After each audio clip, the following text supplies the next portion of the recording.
Bienvenue sur le podcast d'Ele, le point de rencontre où experts et passionnés se retrouvent pour explorer les territoires du software asset management, du cloud et des achats IT. Prêts à devenir des maîtres en la matière ? Gardez l'oreille tendue et laissez-vous guider dans cet univers fascinant. Donc, bonjour à tous, bienvenue dans cette nouvelle édition du podcast par Ele. Donc, c'est le premier podcast dédié au software asset management et aux achats logiciels. Tous les mois, nous recevons un expert qui partage les bonnes pratiques, son expérience. Au mois de décembre 2025, on a choisi de parler d'un thème IA, et même plus précisément le règlement IA. Et donc, j'invite aujourd'hui Maître Florence Ivanier. Maître, bonjour. Bonjour Guillaume, merci beaucoup de me recevoir sur ton podcast. Je suis ravie, on va parler d'un sujet fondamental, un changement de paradigme pour la prochaine décennie et même au-delà. Très bien Florence, peut-être est-ce que tu peux nous préciser ton parcours, qui es-tu ? Je suis avocat au barreau de Paris depuis 30 ans. Depuis quasiment le début de ma pratique, je suis spécialisée en droit du numérique. J'ai fondé mon cabinet en 2014, le cabinet Aurel IT, et avec des clients qui sont des acteurs français ou anglo-saxons, des groupes internationaux en matière de conformité, en data, et puis en matière d'IT, donc en accompagnement de projets de transformation digitale. Très bien, on a pu travailler sur quelques négociations ensemble sur différents thèmes, CRM, Workplace, etc. Donc, merci d'avoir accepté de nous rejoindre dans ce podcast d'Ele. On va rentrer tout de suite dans le vif du sujet. Qu'est-ce que c'est l'IA Act, le règlement IA, et quels sont les impacts pour nous, acheteurs, SAM, contract managers? Quels sont les impacts? Comment s'y préparer? Enfin, j'y connais rien, et si je dois retenir quelques mots ou comprendre les interactions de tous ces règlements, c'est quoi? Alors, le règlement IA en français, on entend aussi le mot AI Act en anglais, c'est une réglementation européenne et c'est la première réglementation au monde qui vise à encadrer l'intelligence artificielle. Le propos des instances européennes, c'est d'établir un cadre juridique uniforme au sein de l'Union européenne pour utiliser l'IA avec des objectifs de favoriser la confiance dans l'intelligence artificielle, de favoriser le développement d'une IA européenne éthique et compétitive, de prévenir des discriminations algorithmiques, de renforcer la supervision humaine et d'encadrer des systèmes à haut risque qui présentent des hauts risques pour les personnes. Et c'est aussi une réglementation produit, c'est-à-dire qu'elle encadre des produits et des services en se fondant sur le niveau de risque qu'ils peuvent générer. Très bien, donc ces fournisseurs d'IA, souvent ils sont américains, on a quelques pépites françaises voire européennes. Ils sont souvent donc situés hors zone européenne, hors zone UE. Est-ce que ce règlement IA est applicable à ces acteurs? Oui, alors ce qu'il faut dire déjà, c'est que le règlement IA, il est directement applicable dans les États membres de l'Union européenne. C'est une réglementation, un règlement et non pas une directive, donc il n'y a pas besoin d'attendre que chaque État prenne des dispositions législatives localement. Et il a été voulu par le Parlement européen comme avec une portée extraterritoriale, c'est-à-dire qu'il va s'appliquer non seulement en Union européenne, mais à tous les fournisseurs de systèmes d'IA, dès lors qu'ils sont situés hors de l'Union européenne, mais qu'un certain nombre de choses relient à l'Union européenne. Par exemple, ils mettent en service les systèmes d'IA dans l'Union européenne, la sortie, l'output produite par le système d'IA est utilisée dans l'Union européenne. Donc par exemple, je suis utilisateur d'une IA américaine, par exemple, je suis en France, c'est éligible. Le RIA s'applique, et même pire, on ne peut pas y déroger. Donc, c'est d'ordre public. Si ça n'est pas dans le contrat, mais que je l'utilise en France, même si ce n'est pas dans le contrat, ça s'applique. Ça s'applique à moi en tant qu'utilisateur. Le terme utilisé par le RIA, c'est le terme de déployeur pour dire utilisateur. Et ça s'applique aussi aux fournisseurs qui est assujetti à ce règlement, bien qu'il ne soit pas installé dans l'Union européenne. Et donc, parfois, on a des difficultés à négocier le droit français. Dans les contrats, c'est une bonne pratique, on en a déjà parlé dans ce podcast. si le droit applicable au contrat est un droit autre que le droit français, ça s'applique également. Alors, en fait, il y a un sujet qui est aujourd'hui, lorsqu'on utilise de l'IA, le tout un chacun va cliquer et se connecter à un large langage model comme ChatGPT ou un autre. Copilot, Donc, Gemini. là-dessus, on n'a pas vraiment les moyens de négocier le contrat et c'est un click-through, c'est-à-dire qu'on accepte des conditions qui s'imposent. J'accepte ou j'utilise pas. Ou je n'utilise pas, donc ça c'est un contrat d'adhésion et on ne peut pas le négocier. Et souvent il n'est pas soumis d'ailleurs au droit français. Néanmoins, le règlement IA va s'appliquer à ces contrats-là parce qu'il est d'ordre public même quand on a des contrats qui ne sont pas négociés. Mais au-delà de ça, les contrats que tu vises, ce sont des contrats, parce que parfois on a quand même la chance de négocier avec des éditeurs de logiciels dans d'autres contextes. Lorsqu'on négocie avec un éditeur de logiciels pour la fourniture d'un système d'IA et que dans la négociation, on voit que le contrat est soumis, par exemple, au droit californien. On demande le droit français, on ne l'obtient pas, ou on demande le droit belge, on ne l'obtient pas, peu importe, un droit de l'Union européenne, et que c'est soumis à un autre droit, on peut se poser la question, mais alors, du coup, toutes mes négociations et le résultat d'IA que j'obtiens ne va pas être soumis au règlement IA, eh bien, comme c'est un règlement d'ordre public, c'est-à-dire qu'on ne peut pas y déroger, dès lors qu'on est dans les critères qu'on a vu tout à l'heure, la sortie le résultat, l'output du système d'IA est utilisé dans l'Union européenne, ou alors l'utilisateur, le système a été mis en service dans l'Union européenne, eh bien le RIA s'applique. Ok, si je ne respecte pas ce règlement, est-ce qu'il y a un impact? Est-ce qu'il y a des pénalités, des amendes, comme un peu la RGPD à un moment où on a parlé beaucoup d'impact RGPD, d'ailleurs il y a eu des amendes. Est-ce que dans ce règlement, je ne respecte pas, j'ai une sanction? Alors déjà, qui est-je? Effectivement, je suis utilisateur d'IA, je suis soumis au règlement IA, j'ai des obligations en tant que déployeur, eh bien, je peux être sanctionné. Et le fournisseur également peut aussi lui aussi être sanctionné. Et comme pour le RGPD, c'est exactement le parallèle qu'on aurait pu faire aussi en matière de portée extraterritoriale. Le RGPD s'applique à des acteurs qui ne sont pas de l'Union européenne. Les sanctions vont s'appliquer aux fournisseurs, à l'utilisateur et aussi à d'autres catégories d'acteurs. Donc on a plusieurs types de risques et de sanctions. Les premières sanctions, ce sont les sanctions prévues par le RIA lui-même. On a jusqu'à 35 millions d'euros ou 7% du chiffre d'affaires annuel mondial de la société. Okay, donc c'est dissuasif. Donc c'est extrêmement dissuasif. Ça, c'est pour une atteinte à des IA interdites, à des risques particulièrement élevés. Ensuite, on a des sanctions qui sont un peu décroissantes, 15 millions d'euros ou 3% du chiffre d'affaires, 7,5 millions d'euros, 1% du chiffre d'affaires. Mais ce qu'il faut garder à l'esprit, c'est que ce sont des plafonds. Donc, en réalité, les autorités n'appliquent pas à toutes les entreprises des montants aussi élevés. C'est ce qu'on a pu voir avec le RGPD. La CNIL a appliqué des sanctions de montants moyens de l'ordre de 300 000, 500 000 euros. Mais ça dépend à quel acteur est sanctionné. Un GAFAM ou un grand compte a pu recevoir des sanctions de plusieurs millions d'euros. Néanmoins, ce qu'il faut avoir à l'esprit, c'est que le risque, ce n'est pas uniquement le risque de sanction d'une autorité administrative. On a d'autres risques, par exemple le risque contractuel. Lorsque je m'engage, par exemple, j'ai fait appel à un système d'IA, et puis ensuite, je l'utilise vis-à-vis de co-contractants, en B2B ou en B2C. Mais j'ai des responsabilités vis-à-vis de mes co-contractants sur la base de cet outil IA. Et donc là aussi, j'ai des risques financiers qui vont avec, ce sont des risques contractuels. Il faut avoir aussi en tête autre chose, et c'est peut-être le message le plus important que je voudrais faire passer aujourd'hui concernant le RIA. Lorsqu'on utilise un système d'IA, on a des risques qui ne sont pas liés uniquement à la non-conformité au règlement IA. On a tout un panel de législation qui s'applique à l'IA et qui ne sont pas dans le RIA. Le RIA s'applique sans préjudice d'autres types de législation. Par exemple, le RGPD dont on a parlé, mais aussi des dispositions en France ou en Union européenne sur le secret des affaires.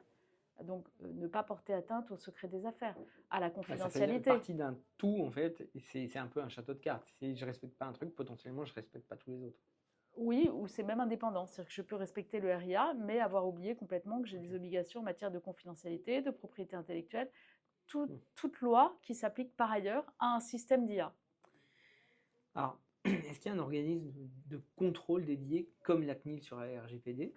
Alors oui, ça a fait l'objet de pas mal d'anticipation de la part des praticiens. On attendait vraiment de savoir qui allait être nommé au niveau français. Donc déjà, au niveau européen, il y a une supervision qui est assurée par l'Office européen d'intelligence artificielle, qui est placé sous l'autorité de la Commission européenne et qui va veiller à ce que le texte soit appliqué uniformément dans tous les États membres. Et ensuite, au niveau national, chaque État doit désigner son ou ses autorités compétentes. Et en France, on a opté pour une approche qui est décentralisée. Pour moi, ça va être source de complexité. Je ne sais pas si c'est forcément une bonne chose, mais en tout cas, C'est-à-dire décentralisé. C'est-à-dire qu'il y a plusieurs autorités qui sont nommées en charge de différents aspects de la conformité.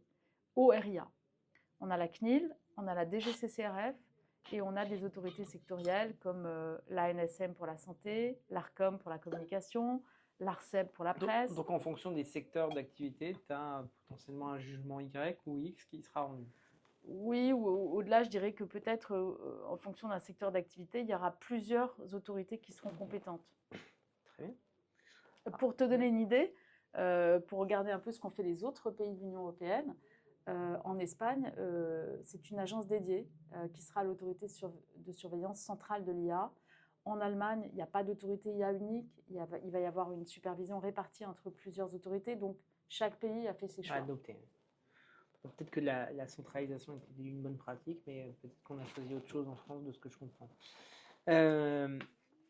Le règlement IA, on en parle depuis 2024. Il y a plusieurs dates clés à retenir. Est-ce que tu peux nous éclairer sur toutes ces dates? Est-ce que c'est applicable dès aujourd'hui? Oui, non, comment, pourquoi, quand? Enfin bref, c'est à toi de nous dire. Effectivement, là aussi, il y a une complexité et c'est important pour s'y retrouver de retenir quelques dates clés. Déjà, ce qu'on n'a pas évoqué en préambule, mais ce qu'on va peut-être évoquer en détail parce que c'est intéressant, c'est que le règlement IA, ce n'est pas un règlement isolé qui a été adopté par les instances européennes.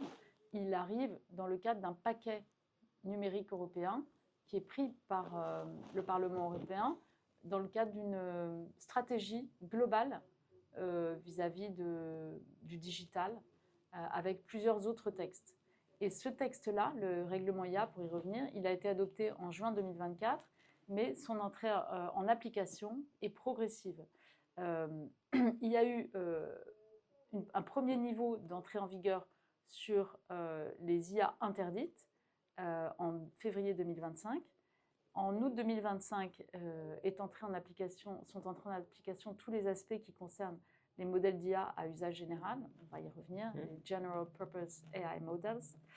En août 2026, donc ça arrive bientôt, on aura une application complète des obligations pour ce qui concerne les systèmes d'IA à haut risque. Et là, j'ai envie de dire que c'est pour ça que les entreprises, en tout cas les grands comptes aujourd'hui en France, commencent à se mobiliser, parce que l'entrée en vigueur des interdictions qui vont concerner les entreprises, c'est août 2026. Pourquoi je dis ça? Parce que tout ce qui concernait les IA interdites, c'était plutôt des IA qu'on ne voyait pas dans nos pays. Alors, j'ai entendu IA interdite. Je ne savais pas que des IA étaient interdites. Est-ce que tu as quelques exemples? Effectivement, on a un règlement IA qui, en cela, il est très novateur. Il a posé une pyramide des risques avec 4 niveaux de risque. Et le niveau de risque le plus élevé, c'est un niveau interdit. Des exemples, eh bien, les techniques subliminales ou manipulatrices, l'exploitation de vulnérabilités par l'IA comme l'âge, le handicap, les systèmes de type crédit social. On va citer l'exemple d'une plateforme chinoise qui évalue les citoyens sur la base de leur comportement. La prédiction d'un comportement criminel sur la base de profilage, la reconnaissance faciale non ciblée. Donc, genre Minority Report n'existera pas. En tout cas, on a fait en sorte en Union européenne que ce type d'IA soit interdit, ce qui n'est pas le cas dans d'autres pays du monde. Ok. Donc, tu as introduit là le niveau de risque. Ça me fait penser à une question, c'est est-ce que ce niveau de risque, il est communiqué par les fournisseurs? Est-ce que je dois l'accepter en tant que tel? Alors, lorsqu'on est utilisateur, et qu'on va faire appel à un fournisseur pour utiliser un système d'IA, on ne doit faire confiance à personne. C'est d'ailleurs un principe qu'on voit souvent, toi et moi, Guillaume, dans nos négociations. Pourquoi? Parce qu'en réalité, il y a des obligations, et je pense qu'on aura l'occasion d'y revenir, à la charge du fournisseur, mais aussi à la charge du déployeur. Et le déployeur ne peut pas se fier à la qualification qui est donnée par le fournisseur, parce que ce sont des qualifications qui peuvent être challengées par les autorités, tout comme on l'a vu pour le RGPD. Si on se qualifiait par exemple de sous-traitant dans un contrat avec un responsable de traitement, eh bien la CNIL pouvait requalifier, dire qu'on était responsable de traitement conjoint sur la base de critères objectifs. Là, c'est pareil. Donc, ce que je conseille, c'est de procéder à ses propres cartographies de systèmes d'IA et de qualifier ses utilisations soi-même. Alors, j'ai une question de manière très concrète. Qui fait ça dans une boîte? Est-ce que c'est pas les achats? Je pense pas. Est-ce que c'est le SAM? Est-ce que c'est le contract manager? Est-ce que c'est le juriste? Ou est-ce que c'est un peu tout le monde? C'est plutôt la direction de la conformité. Ok. Si on n'a pas dans l'entreprise, eh bien, il faut créer une sorte de comité de gouvernance de l'IA, comme on a pu avoir un représentant en matière de données personnelles, un responsable et parfois un délégué à la protection des données. Il me semble important, lorsque on est une entreprise et qu'on utilise de l'IA, d'avoir un référent en matière d'IA.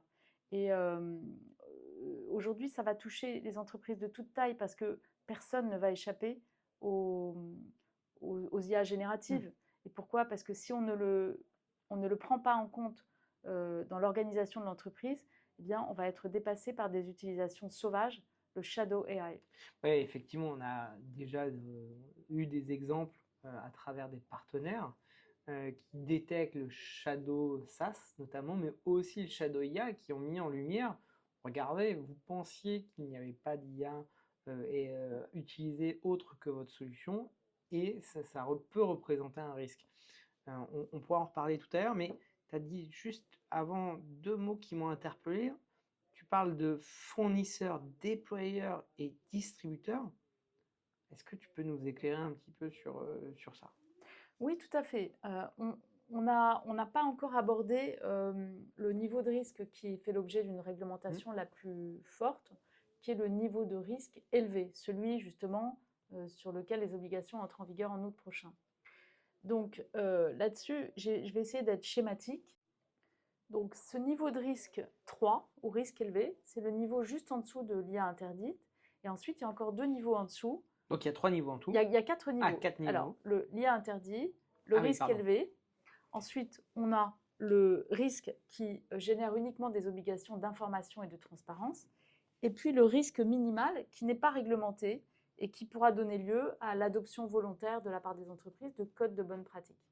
Donc aujourd'hui, on ne va pas trop s'intéresser au risque d'information, de transparence, parce que le gros des obligations, c'est justement sur ces IA de risque élevé. Alors, qu'est-ce que c'est qu'une IA à risque élevé? Il faut essayer d'être schématique parce qu'en réalité, c'est assez complexe de savoir si on entre dans la qualification de risque élevé. Il y a 2 critères cumulatifs. Soit le système d'IA est utilisé comme composant de sécurité et il est soumis à une évaluation de conformité, donc typiquement un logiciel médical, un produit, un jouet, etc. Un ascenseur, enfin ce type de produit. Okay. Et ensuite, le système d'IA relève des domaines qui sont connus comme relevant de l'annexe 3 du règlement IA. Alors là, on a une liste à la Prévert. Je vais essayer de citer des éléments qui sont surtout importants dans le secteur privé, parce que c'est ça qui nous occupe aujourd'hui. Alors, tout ce qui a trait à l'emploi, à la gestion de la main-d'œuvre, à l'accès à l'emploi, le recrutement, l'évaluation. Les fonctions RH. Tout ce qui a trait au RH. Ça rentre donc, dans les une aide risques. Recrutement par l'IA, je fais un profilage de type, j'en sais rien. Sélection de CV. Ok. Ben, ça rentre dans l'IA à haut risque. Okay. Tout ce qui a trait à l'éducation, à la formation professionnelle, la biométrie, l'accès aux services privés essentiels, la répression, ça c'est plutôt d'ordre public, l'administration de la justice, c'est plutôt d'ordre public. Donc, on va retenir en fait soit réglementation produit, véhicules, jouets, ascenseurs, dispositifs médicaux, etc. Sécurité de système d'information. Voilà. Et dans ce cas-là, j'ai envie de dire, on est en principe déjà au courant qu'on est réglementé, parce qu'on entre déjà dans des obligations de conformité assez lourdes qui avaient déjà été anticipées par l'entreprise. Soit on va relever de l'annexe 3, biométrie, donc identification biométrique à des fins de catégorisation biométrique, éducation, formation professionnelle, RH, et puis après des choses qui ont plus trait au service public. Et par exemple, un acheteur aujourd'hui, s'il ne reçoit pas 30 propositions dans le mois avec le mot IA dedans, c'est qu'il ne fait pas son travail. Bah, c'est qu'il y a un problème. On voit vraiment que l'IA, c'est un vrai sujet, c'est des produits scorecard pour les éditeurs, c'est le thème à la mode. Comment lui, très rapidement, il peut se dire, ok, c'est à risque ou c'est pas à risque. Donc, c'est pas son travail, donc malheureusement, il ne va pas se poser ce type de mais s'il questions. n'est pas sensibilisé, tu vois, il peut pas le savoir. Donc, on se dit, c'est RH, c'est sécurité du système d'information, c'est peut-être CRM parce qu'il y a peut-être des infos clients aussi. En fait, ça va être une classification fine qui va être faite un petit peu en amont par l'acheteur qui va avoir quand même le réflexe de se dire attention, ça c'est une IA au risque, il va falloir que je demande dans ma contractualisation des choses importantes aux fournisseurs. Pour compliquer, parce que vraiment ce règlement est quand même assez complexe, il y a des exceptions à ce qu'on vient de dire. Lorsque le système exécute une tâche procédurale limitée, lorsqu'il est conçu pour améliorer le résultat d'une activité humaine qui est préalable, lorsqu'il va exécuter une tâche préparatoire en vue d'une évaluation dans le cadre de l'annexe 3. Donc, il y a quand même des exceptions. Et là-dessus, ce que je voudrais dire aussi, c'est qu'on n'a pas le recul sur ce texte qu'on peut avoir, par exemple, sur le RGPD ou sur d'autres textes européens. Il n'y a pas de jurisprudence. Il n'y a pas de jurisprudence, il n'y a même pas... Enfin, la désignation des autorités est toute récente. Oui, c'est tout neuf, les textes d'application n'ont pas été pris. Donc, on est encore... En période d'observation. Voilà, on est en période d'observation, mais l'échéance d'application se rapproche. D'où ce texte omnibus dont je crois que tu voulais évoquer. Et effectivement, ça fait partie d'un paquet, ce règlement IA fait partie d'un paquet un peu plus large au niveau de l'Union européenne. Qu'est-ce que c'est ce paquet omnibus? Alors, il y a un paquet numérique européen qui fait l'objet d'une stratégie de la Commission européenne, comme on a vu tout à l'heure, sur une décennie, sur la décennie 2020-2030. Et elle a pris dans ce cadre plusieurs textes. On peut citer, ce sont des textes qui sont dans les news, on en entend pas mal parler. Il y a le Digital Services Act, le DSA, le Digital Markets Act, le DMA, qui encadre le fonctionnement des grandes plateformes numériques, les plateformes gatekeepers, Amazon, Apple, Meta, Microsoft. On a le Data Governance Act et le Data Act. Donc le Data Act renforce les droits d'accès aux données et donc il a beaucoup d'impact sur les contrats SaaS. Pour récupérer les données, d'ailleurs, ça fera l'objet d'un prochain podcast. C'est ça. Le DGA encourage le partage de données dans des conditions de confiance. Et donc on voit que, et bien sûr le RGPD qui a été précurseur en 2018. Donc tous ces textes créent une immense complexité pour les entreprises européennes. Et dans ce cadre-là, la Commission européenne a réagi en proposant récemment une législation omnibus qui vise à simplifier un certain nombre de réglementations, notamment le RGPD et le RIA. Donc c'est une bonne nouvelle pour les entreprises, mais on attend de voir exactement dans quelle mesure les obligations vont être simplifiées, jusqu'à quel point. Notamment, c'est un paquet omnibus qui vise à éviter les doublons de réglementation. Pour prendre un exemple, dans le RGPD, on avait l'obligation de mener des études d'impact sur la protection des données, qui peuvent être des obligations assez lourdes pour l'entreprise. Et là, dans le RIA, on a aussi des obligations de mener des études d'impact, mais sur un cadre un tout petit peu différent. Et plus large, déjà. Voilà, et qui est plus focus sur l'IA. Donc, on essaie de ne pas avoir trop de doublons pour l'entreprise. Il y a aussi des mesures un petit peu simplificatrices pour les PME. En tout cas, on l'espère, parce que, à mon sens, ce sont quand même d'assez grandes perdantes dans tous ces textes qui sont des textes identiques pour les GAFAM, pour les grands comptes et pour les PME. Oui, parce que la petite structure, enfin, elle ne peut pas s'entourer potentiellement de conseils. Elle subit, elle n'est pas informée. Je reviens juste sur un point, tu disais les déployeurs et les distributeurs. Je ne suis pas sûr qu'on ait totalement répondu à la question. Qu'est-ce que c'est? Alors, voilà, c'est pour ça que je voulais d'abord nous situer en matière de niveau de risque, parce qu'ensuite, on a effectivement, ça se croise avec des qualifications en termes d'acteurs. Donc, les principales qualifications, c'est fournisseur et déployeur. Et ensuite, il y a d'autres qualifications qui interviennent un peu plus à la marge, représentant, importateur et distributeur. Ce qu'il faut retenir, à mon avis, c'est déjà fournisseur et déployeur. Donc, le fournisseur, c'est la personne qui développe ou fait développer un système d'IA ou un modèle d'IA à usage général. Donc, c'est genre OpenIA. Par exemple. Ou c'est Mistral, enfin, tous Ok. ceux qui Ceux fournissent. qui créent le... Ouais.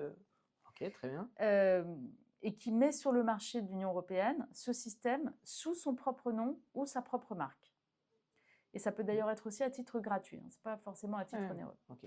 Ensuite, le déployeur, c'est ce qu'on appelle dans le cadre IT plus traditionnel l'utilisateur, c'est-à-dire la personne, l'agence, l'organisation qui utilise un système d'IA sous son autorité dans un cadre professionnel. Donc, je suis une entreprise qui utilise ChatGPT Enterprise, je suis déployeur. Exactement. Ok. Alors là où ça va être intéressant de se préparer, c'est qu'il va falloir pour chaque utilisation de l'IA se qualifier. Donc on va avoir une qualification sur plusieurs aspects. Déjà pour chaque système d'IA que j'utilise dans l'entreprise, est-ce que je suis bien uniquement déployeur? Pourquoi je dis cela? Parce que il y a une subtilité dans le règlement IA concernant les IA à haut risque uniquement.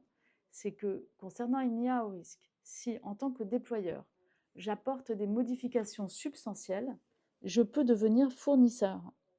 Par exemple, je modifie la destination d'un système d'IA qui n'a pas été classé à risque élevé et qui a été mis sur le marché. Et là, je le modifie de manière à ce qu'il devienne à risque élevé. Je deviens fournisseur de ce système d'IA à risque élevé. Ou alors, c'est un système qui était déjà classé à risque élevé et j'y apporte une modification substantielle. Eh bien, c'est moi qui deviens fournisseur et je ne suis plus le déployeur. Et justement, on parlait de ce recul qu'on n'a pas encore sur la jurisprudence, parce que ça va être très très important de savoir quels sont les critères pour dire que j'ai apporté une modification substantielle. Donc, il y a des obligations, il y a des responsabilités qui sont aussi mouvantes. Oui, tout à fait. Alors, reprenons cet exemple de déployeur qui a basculé fournisseur. Par exemple, j'ai ajouté une fonctionnalité clé. J'ai redéployé le système d'IA dans un nouveau contexte d'usage un peu différent. J'ai changé des données d'entraînement. Donc, cette qualification fournisseur-déployeur, à mon avis, va faire couler beaucoup d'encre, va générer beaucoup de discussions. Beaucoup de discussions au sein de l'entreprise, comme il y a pu en avoir justement dans le cadre du RGPD pour savoir si on était responsable de traitement, responsable conjoint, sous-traitant. C'était des qualifications qui étaient parfois simples, mais parfois à la marge très complexes. Moi, je pressens que ça va être pareil. Et encore une fois, ce sont des qualifications qui peuvent être challengées par les autorités. Et donc là, on vient sur ce challenge par les autorités. Si je suis non conforme au règlement, finalement, si l'autorité dit OK, non-conformité, qui est responsable? Alors, reprenons déjà pour avoir un peu une idée des obligations qui sont celles du fournisseur et qui sont celles du déployeur. Alors, pour les fournisseurs de systèmes d'IA à risque élevé, ils doivent mettre en place un système de gestion de la qualité avec des techniques qui sont destinées à protéger tout au long de la vie du système la sécurité, à alerter en cas de défaillance, à être aussi enregistré auprès de l'Union européenne avec une technique de déclaration de conformité auprès de l'Union européenne et de marquage CE. Ils ont aussi des obligations d'enregistrer les logs pendant une durée de 6 mois d'utilisation, de procéder à des mesures d'information. Mais aujourd'hui, qui fait ça?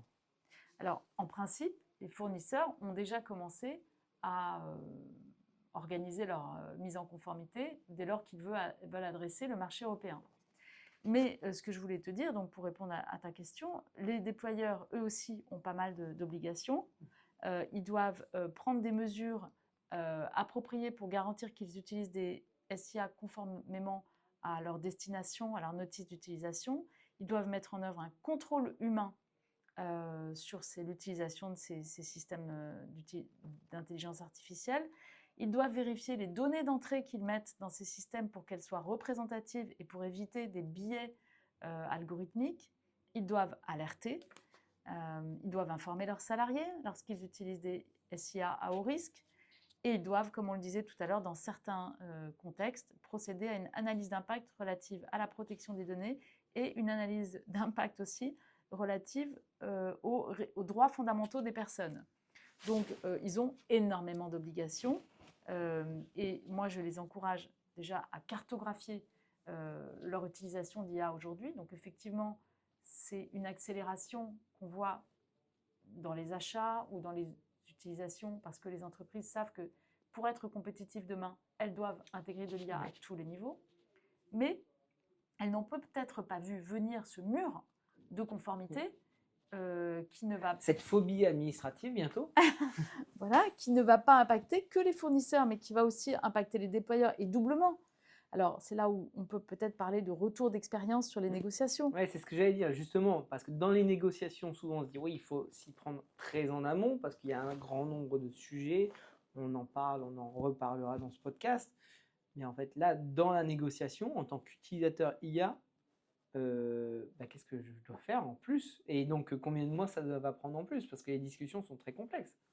J'ai envie de te dire, si c'était qu'une question de temps et de durée de négociation, on serait bien. Mais c'est même pas le sujet. Le sujet, c'est qu'aujourd'hui, comme on l'a vu à d'autres occasions ou sur d'autres thèmes, les fournisseurs, les Ils sont grands pas prêts. fournisseurs, non, vont retransmettre un maximum d'obligations, de risques et de coûts du risque et de responsabilité sur les utilisateurs. Et si on prend un exemple récent, on ne va pas citer de nom, Guillaume, mais on a fait une négociation ensemble face à un grand éditeur. Et on lui a dit, mais vous nous mettez à disposition de l'IA, c'est super, et on peut voir quel type d'obligation vous prenez là-dessus. Et on nous a dit, ah, mais vous avez un document qui est accessible sur un lien Internet, et puis quand on va un peu fouiller dans ce document, qui au passage est modifiable à tout moment puisqu'il est sur un lien Internet par l'éditeur, donc on n'a pas beaucoup de garanties dessus, eh bien, quand on le lit, on voit qu'en fait, ça détaille les obligations de l'utilisateur. Mais vos obligations à vous au regard du règlement IA, elles sont où? Ah non, nous, on ne prend pas d'obligation. Ok, donc qu'est-ce que je dois faire dans un appel d'offres, dans les contrats, pour me protéger de ce RIA? Si j'étais très pragmatique, je dirais, en tant qu'utilisateur, je dois choisir mes batailles. C'est-à-dire que je vais me focaliser sur un certain nombre de points clés que j'ai identifiés en amont concernant l'IA et auxquels je tiens tout particulièrement. Et là-dessus, je les impose dans mes négociations jusqu'à là où j'ai un pouvoir de négociation. Mais en tout cas, je suis conscient du fait que si je ne les ai pas demandés, je ne les ai pas nécessairement et que je ne peux donc pas me reposer sur ce que va me fournir le fournisseur. Ok, donc ce règlement s'applique à tous les outils d'IA, notamment générative, ChatGPT, Copilot, Gemini, Claude, Mistral. Quelles sont les garanties qu'il faut demander aux fournisseurs quand on sait que les collaborateurs peuvent entrer dans les prompts des données personnelles ou bien des données extrêmement sensibles métiers qui peuvent soit servir d'apprentissage, soit fuiter? Oui, alors cette question que tu poses, elle est intéressante à plusieurs niveaux. D'abord parce qu'on l'a vu, on n'est pas soumis quand on utilise de l'IA que au règlement IA. On va être soumis au RGPD, on va être soumis à la protection du secret des affaires, de la confidentialité et aussi à tout ce qu'on a signé, tous les NDA qu'on a signés dans nos contrats sur la protection d'obligations de confidentialité, d'informations confidentielles, eh bien on ne peut pas les mettre sur une intelligence artificielle dans l'entreprise pour poser des questions parce qu'elles vont être réutilisées, ces données. Donc, ce qu'on n'a pas dit aussi, c'est que ce que réglemente le RIA, c'est non seulement les systèmes d'IA, mais aussi les modèles d'IA à usage général, les General Purpose AI. Et c'est réglementé sur la base d'un critère de puissance de ce modèle à finalité générale. Donc, dès lors qu'il y a une certaine puissance de calcul, c'est présumé comme étant réglementé sur un certain type d'obligation. Mais le RIA ne va pas beaucoup nous aider sur tout ce qui est respect de la confidentialité, respect des obligations de données personnelles. Là-dessus, moi, ce que je vois, c'est qu'on va surtout s'en sortir en mettant en place des chartes d'utilisation interne dans l'entreprise pour encadrer l'utilisation qui est faite par les utilisateurs, les collaborateurs de l'entreprise. Donc une sensibilisation par la charte informatique, une annexe qui est ajoutée, par la cartographie, on a fait le Shadow SAS, on va faire le Shadow IA, et puis c'est comme ça qu'on va améliorer le geste de gestion. Voilà, Euh, pour les données personnelles, mm. demander aux utilisateurs d'anonymiser les données lorsqu'ils les rentrent dans un outil d'IA.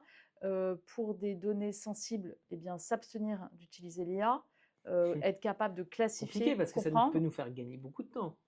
Alors, j'ai vu que certains grands comptes ont mis en place des systèmes automatisés de classification des données qui sont Mm. entrées par l'utilisateur. Mais là encore, on va avoir une législation à plusieurs vitesses. Certains vont être capables de s'armer pour respecter les législations et d'autres plus petits comptes n'auront pas les moyens de faire face à cette complexité. Ok.